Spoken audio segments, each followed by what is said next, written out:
This image is focuses on John Richard Moulton, who lived from 1853 to 1936. And he was originally from Missouri, married for 26 years to Mollie, but did not have any children.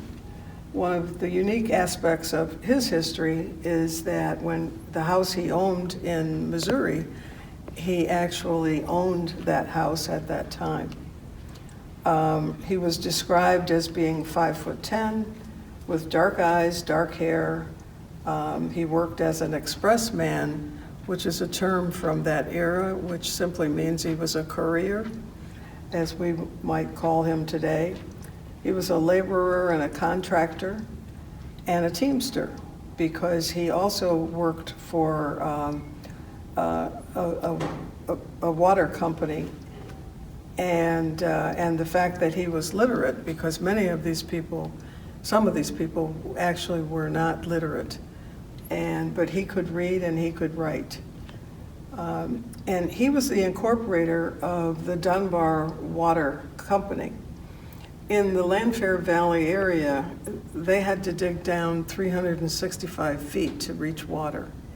So he and a couple of his other homesteaders formed the water company, so they would have to dig just one well and be able to provide water, to their neighbors. He owned 160 acres, which was the amount that, according to the first Homestead Act rules, that they could apply for. And then 5 years later, they were allowed to apply for another 160 acres, which he did. And when he left Lanfair, because when they moved to Lanfair was a rainy season, and so the crops grew quite well.